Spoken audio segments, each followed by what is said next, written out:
तो hello everyone, आपका एक नए वीडियो में स्वागत करता हूं। तो डर करेगा करियर खत्म। देखो भाई, मैंने जो थंबनेल में लिखा है उस चीज को मैं पूरा एक्सप्लेन करूंगा। तो बात करते हैं भाई जाट और केसरी की। कल था जाट को दोस्तों 16वां या 17वां दिन, ठीक है। एंड भाई केसरी को था 8वां दिन। और केसरी का पूरा 8 दिन का एक वीक कंप्लीट हो चुका है। और इसको एक ही वीक में by one get one free का भी एक फॉर्मूला मिल चुका है। और 8 दिन में by one get one free. यार सबसे पहली चीज, यार ये 8 दिन में बाय वन गेट वन तो चलो दे दिया करण जौहर ने। मैं आप लोगों को एक बात बताना और पूछना चाहता हूँ, मैं आप लोगों से पूछना चाहता हूँ भाई, अक्षय कुमार सिर्फ 8 दिन में बाय वन गेट वन वाले एक्टर हैं 8 दिन में। मुझे आज भी याद है कि जब पठान और गदर 2 आई थी तो भाई साहब 45 दिन के बाद में बाय वन गेट वन का इनको ऑफर मिला था। पता नहीं, शायद और भी ज़्यादा दिन के बाद मिला हो, लेकिन जितना मुझे याद है मैं उतना बता रहा हूँ, इतना मिला था। अब यहाँ पे भाई देखो, वो भी देशभक्ति फिल्में थी, लेकिन यहाँ पे देशभक्ति फिल्में हर किसी के ऊपर नहीं जच रही हैं। अब यहाँ पे मैं आप लोगों को एक चीज़ बताता हूँ। अक्षय कुमार को लेके मेरे पास जो मैं वीडियोस बना रहा हूँ, जैसे कि मैं ये वीडियो बना रहा हूँ, इसके कमेंट सेक्शन में मेरे पास बहुत कमेंट आते हैं। तो मेरे पास जो कमेंट आए, मैं उन सारे कमेंट्स को आप लोगों के सामने रखना चाहता हूँ। पता है यहाँ पे पब्लिक क्या कह रही है? पब्लिक का सीधा यहाँ पे ये कहना है कि अक्षय कुमार को देशभक्ति फिल्में नहीं करनी चाहिए। वजह यह है कि हम उनको सीरियस में नहीं देखना चाहते, हम उनको उसी तरीके से कॉमेडी करते हुए देखना चाहते हैं। अब पता है, एक सब्सक्राइबर ने कॉमेंट में लिखा कि अब देखना हाउसफुल आ रही है ना, तो हाउसफुल चलेगी। तो यहाँ पे मैंने पूछा मतलब उससे कि क्यों? उसने बोला कि हम अक्षय कुमार को एक कॉमेडी एक्टर के रूप में ही देखना चाहते हैं, और हम चाहते हैं कि अक्षय कुमार इसी तरीके से करें, और भूत बंगला भी चलेगी और हेरा फेरी 3 भी चलेगी। उन्होंने खुद बोला उस सब्सक्राइबर ने। तो मैं इस चीज़ से ना एक चीज़ समझ रहा हूँ कि भाई यहाँ पे पब्लिक जो देखना चाहती है अक्षय कुमार वही करे। अब देखो सनी देओल साहब, जो पब्लिक देखना चाहती है वही तो कर रहे हैं। मतलब जब गदर 2 के बाद में उनको पता लग गया कि मुझे क्या करना है और पब्लिक किस चीज़ में मुझे पसंद कर रही है, ठीक है। अब यहाँ पे अगर वो कोई कॉमेडी मूवी लेके आ जाए तो नहीं चलेगी ना, नहीं चलेगी। मतलब पब्लिक उनको सीधा एक्शन करते हुए देखना चाहते हैं। अब आप देख लो कि सफ़र, बाप और एक और सूर्या, भाई ये आप बाप को देखो, बाप तो भाई एक एक्शन फिल्म है। तो यहाँ पे वो तक सनी देओल साहब थोड़ा सा यहाँ पे जो है सोच रहे हैं उसके बारे में। सफ़र है, आप ये देख लो कि सूर्या है, तो ये सब OTT पे यहाँ पे आएंगी।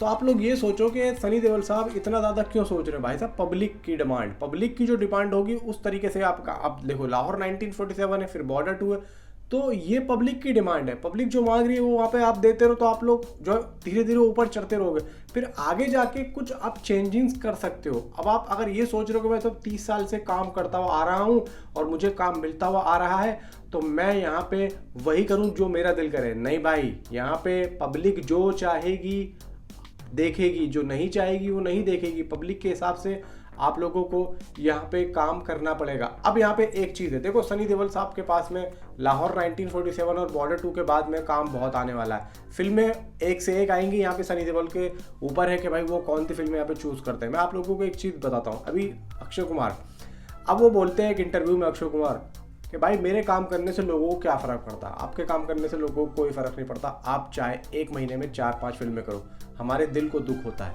हमारे दिल को दुख होता है, फैंस के दिल को दुख होता है कि एक एक्टर, एक हमारा एक्टर इतनी फिल्में फ्लॉप दे रहा और उसको गालियाँ पड़ रही हैं। ये वो लोग हैं, जो बच्चे जो अक्षय कुमार को देख देख के बड़े हुए हैं, जैसे कि हम लोग। भाई मैं खिलाड़ी तो अनाड़ी, खिलाड़ियों का खिलाड़ी, सौगंध, खिलाड़ी मूवी आयशा झुल्का के साथ में, इवन वक्त हमारा है, भाई साहब मेरे दिल के बहुत करीब थी। वक्त हमारा है जिसमें सुनील शेट्टी साहब होते हैं, मैंने पी और तूने पी। सनी देओल साहब, भाई साहब ज़बरदस्त यहाँ पे काम करते थे हमारे बचपन में। वो जो जोर वाला गाना है, क्या ज़बरदस्त था कि वो अपना सुष्मिता सेन के साथ डिस्को में होता है। तो ये सब देख के यार हम लोग बड़े हुए हैं। अब यहाँ पे अक्षय कुमार कहते हैं कि भाई अगर कोई प्रोड्यूसर मेरे पास फिल्म लेके आता है और मैं क्यों ना करूँ। तो यहाँ पे वो 1 बार आ रहा है, 2 बार आ रहा है, 3 बार आ रहा है, 4 बार आ रहा है, 5वीं बार वो नहीं आएगा, क्योंकि वो ये देखेगा भाई मेरा जो पैसा है वो आ ही नहीं रहा है। मतलब हर आदमी को, हर बाप को पैसा प्यारा, बेटा प्यारा नहीं है। तो उसी तरीके से अक्षय कुमार का बहुत पुराना एक डायलॉग है कि मैं लोगों के रोल काटता हूँ, लेकिन आज के टाइम पे वो लोगों की यहाँ पे फिल्में भी काट रहे हैं। फिल्में काट के वो कर तो रहे हैं, लेकिन वो उनकी तरह नहीं चल पा रहे हैं जिस तरीके से आज विक्की कौशल ने छावा करके अपने आप को 500-600 करोड़ का एक अच्छा एक्टर बना दिया। तो यहाँ पे कहीं ना कहीं ये है कि भाई मैं भी उस तरीके से भीड़ में निकल जाऊँ। देखो विक्की कौशल को उस चीज़ में पब्लिक पसंद कर रही है। तो वो कर रहा है, लेकिन आप वो करो जिसमें आपको पब्लिक पसंद कर रही है। देखो आज ये जो एक्टर्स हैं, विकी कौशल हो गए या फिर शाहिद कपूर हो गए या फिर रणबीर कपूर होगा, ये आज उस स्टेज पे हैं कि ये अपने आप को ढाल रहे हैं कि मैं इसमें भी करूं, इसमें भी करूं। लेकिन आप जिस दौर से निकल के आए हैं वो दौर अलग था। तो आज आपको जो स्टारडम मिल चुका है वो शायद और किसी को ना मिले। ये जो आज के पता नहीं मिले ना मिले, सबको ना मिले, एक आध को मिले, लेकिन उस टाइम के जितने भी थे सबको एक स्टारडम मिल चुका है। तो आप लोगों को तो फिल्में सोचनी पड़ेंगी। तो सनी पाजी का थोड़ा सा यहाँ पे किस्मत का मैं हेर फेर कहूँगा, क्योंकि देखो यहाँ पे जो एक बार चला जाता है वो दोबारा नहीं आ पाता। गोविंदा चले गए, नहीं है, लेकिन गोविंदा की यहाँ पे एक चीज़ रही कि उन्होंने बहुत सारी चीज़ें ऐसी बोलती हैं जो कि अच्छी नहीं है। लेकिन यहाँ पे सनी देओल साहब ने बहुत ज़्यादा दिमाग से काम करा, ज़्यादा फालतू बात नहीं की, सिर्फ और सिर्फ अपनी फिल्मों पे बात की। तो यहाँ पे गदर 2 के बाद में उनकी किस्मत उठी, तो उस तरीके से यहाँ पे काम हुआ। अब यहाँ पे बात आती है कि मैंने थंबनेल में ऐसा क्यों लिखा है। मैंने थंबनेल में देखो इसलिए लिखा है कि समझ लो कि अगर एक प्रोड्यूसर जा रहा है और अक्षय कुमार उसको हाँ बोल देते हैं, तो कहीं ना कहीं उनको ये डर है कि अगर मैं इसको मना करूँगा तो ये दोबारा नहीं आएगा, यानी कि ये दोबारा नहीं आएगा। तो इस चीज़ का डर है अक्षय कुमार को, समझ लो कि डर है कि मेरा करियर ना ख़त्म हो जाए, कि ये दोबारा ना आए। तो उस चक्कर में सारे प्रोड्यूसर को आ जाओ भाई गले लगा लो, हाँ ठीक है कोई बात नहीं। तो यार ये चीज़ सही नहीं है, सोच समझ के यहाँ पे काम किया जाए। तो ये चीज़ दोस्तों ये हो रही है, क्योंकि ये अक्षय कुमार ने बोला है कि अगर कोई मेरे पास फिल्म लेके आता है तो मैं क्यों ना करूँ। भाई यहाँ पे फैंस को भी तो देखो आप, अगर आप ये चाह रहे हो कि मेरे को पैसा मिले, कि मैं पैसा कमाऊँ, तो यहाँ पे आपकी जेब में तो पैसा जा रहा है, लेकिन जो फैंस हैं उनकी जेब से तो पैसा निकल रहा है। आप ये सोचो ना कि अगर वो अपनी जेब से पैसा निकाल के मुझे दे रहे हैं तो मैं यहाँ पे उस पैसे को सही इन्वेस्ट करवाऊँ। अब देखो कल 4-4.5 करोड़ की आई, लेकिन बाय वन गेट वन में आई। इवन यहाँ पे जाट की 1 करोड़ के आसपास आई, ठीक है, अभी बाय वन गेट वन पे आई भी नहीं है। मान लो आ गई या आज या कल में आ गई तो शायद यहाँ पे केसरी के शो डाउन हो जाए या फिर कलेक्शन डाउन हो जाए। अभी तो मेकर्स ने दिया ही नहीं, क्योंकि मेकर्स ने यहाँ पे 110 करोड़ से ऊपर का एक पोस्टर दे दिया है। रनिंग 3rd वीक सक्सेसफुली ये चल रही है। तो यहाँ पे अभी तो जाट ने वो काम किया भी नहीं है जो केसरी पहले ही वीक के बाद में कर चुकी है।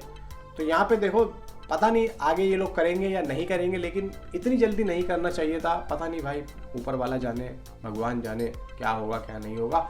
नीचे कमेंट में आप अपनी राय मुझे ज़रूर बताएं। और यहाँ पे जो ये बातें बोली है ना, ये मैंने अपनी नहीं बोली है, ये मेरे को सब्सक्राइब जिन्होंने मुझे किया हुआ है उन्होंने मुझे कमेंट किए हैं कि भाई हम अक्षय कुमार को कॉमेडी में देखना चाहते हैं, ना कि यदि सीरियस फिल्म में। सीरियस फिल्म ना हो भाई, एक्शन तो ले आओ। बस मिलता हूँ आपसे अगली किसी वीडियो में। Thanks for watching.